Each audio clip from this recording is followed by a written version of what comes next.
Assalamualaikum warahmatullahi wabarakatuh. Selamat sore teman-teman. Pada kesempatan kali ini kita mau lanjut akses sensor TDS meter ya. Sebelumnya kita pakai Wemos D1 mini kita pakai ini Load MCU ESP8266 ya, yang ada pin analognya. Nah, sekarang kita pakai ESP32 WROOM 32, sama aja ya, sama WROOM 32D. Sama-sama tidak ada pin ADC nya ya, tidak ada pin analognya, jadi kita pakai pin ADC ya teman-teman. Di sini saya pakainya pin 32 ya. Oke, jadi untuk bisa mengakses sensor TDS meter dari DF Robot ini kita perlu library ya, library khusus namanya DF Robot Gravity TDS ya. Tapi library ini bawaan untuk Arduino ya teman-teman. Nah, jadi di sini ada deskripsi di pin ini itu A1 ya. Nanti kalau misalkan kita pakai pakai si library bawaannya DF Robot ini, tapi kita menggunakan ESP32, itu nanti hasilnya bakalan error ya teman-teman. Kita coba copy filenya, kita bikin sketch baru. Oke, kita paste ya di sini. Kita coba compile.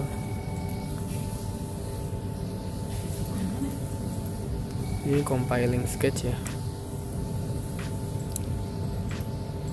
Nah, dia error ya. A1 was not declared in this scope. Did you mean Y1 ya? Karena memang ESP32 itu tidak memiliki pin analog ya, yang disebut A1, A2, A3 gitu ya. Oke, ini dia include-nya masih pakai Gravity TDS ya teman-teman. Jadi solusinya itu kita pakai library Gravity TDS, tapi kita ubah di bagian .cpp dan .h nya supaya bisa digunakan untuk pin ADC di ESP32 ya. Nah, untuk yang sudah diubah itu library-nya saya udah ubah, saya simpan di GitHub saya teman-teman. Di sini namanya ESP32 Gravity TDS ya. Nah, di sini udah kompatibel dengan ESP32 ADC ya. Oke, sini ya, nanti linknya saya kasih ya teman-teman. Nah, jadi untuk contohnya seperti ini ya, ini codingan example-nya, BSTD example. Ini codingnya sudah saya upload ya, atau kita coba upload ulang bisa teman-teman. Kita coba upload ulang ya. Jadi di sini include-nya tetap EFROOM ya, dan untuk library-nya pakai ESP32 TDS. Untuk yang Arduino kan tadi tanpa di sini tanpa ada ESP ya, kita pakai ESP, jadi kita pakai yang khusus ESP yang baru kita modif ya teman-teman. Nah, ini udah kita upload ya codingnya. Jadi di sini akan ada beberapa keterangan ya. Untuk setiap TDS value yang berhasil diterima nanti akan dikategorikan berdasarkan range nilai tertentu ya. Dari 0 sampai 50 itu artinya sangat baik. Dari 51 sampai 150 itu kualitas baik. Dari 151 sampai 250 itu cukup baik. Dan untuk 251 sampai 500 itu sedang, dan lebih dari 500 itu dianggap kurang baik ya. Ini berdasarkan standar WHO ya. Oke, standar WHO mana tadi? Di sini kita ada.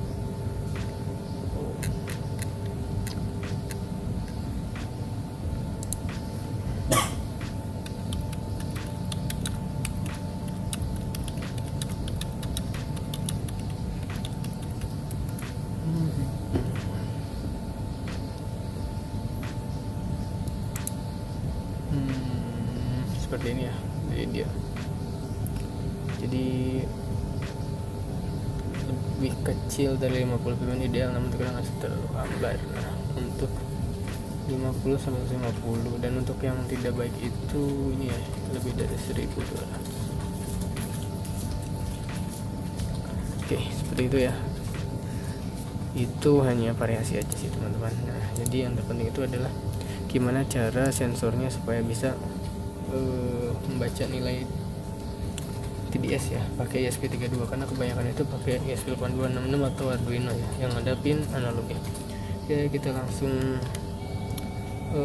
tes saja. Di sini ada 2 sampel ya. Ini air mineral atau air dispenser ya. Kebetulan air ini dari dispenser, dan dispenser ini setiap tanggal 30 itu dicek ya, diperiksa kadar pH sama TDS nya. Kebetulan saya lihat di check sheetnya itu TDS nya di 0,00 ya.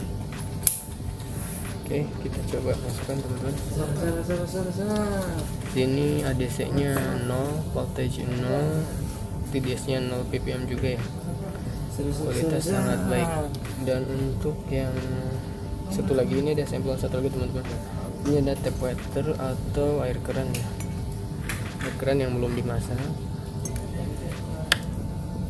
Di sini raw ADC nya di 311 dan ppm nya di 100 ppm ya teman-teman. 103, 98, ppm nya 101 ya, turun ya teman-teman. 994 rata-rata dia di 100 ppm nya. Oke, beliau kita nanti akan coba tambahkan garam ya teman-teman. Saya pause dulu videonya sebentar. Oh, ini nggak bisa di pause Oke, di stop dulu aja ya teman-teman. Untuk pengetesan kita udah bawa garam meja ya, untuk buat nyobain zat yang terlarut itu benar-benar terbaca atau tidak ya. Oke, kita ambil dulu garamnya, coba di sini ya, di air minum. Tadinya kan 0 ppm ya, sejumput aja cukupnya. Kita coba celup, ini belum terlarut semua ya garamnya, masih ada butirannya. Kita coba di 298 ppm ya. Naik dia, semakin terlarut nilai TDS nya semakin besar. Ini di 300 ya, 334 ya teman-teman. Di sini masih ada gumpalan itunya ya, garamnya. Aduk bisa naik ke 900 ya, 981. Kurang baik kualitasnya, 982 ya. Kita kembalikan lagi ke yang ini, harusnya 100 ya. Ini itu ya, ppm-nya masih 90-an. 100 ya, si ini air keran ya. 106 ya ppm-nya. Mungkin tadi ada garamnya belum dilap. Kita lap dulu. Kita coba lagi ke ini air minum juga teman-teman. Nih air minum juga, kita coba ke sini 0 ppm ya. Oke,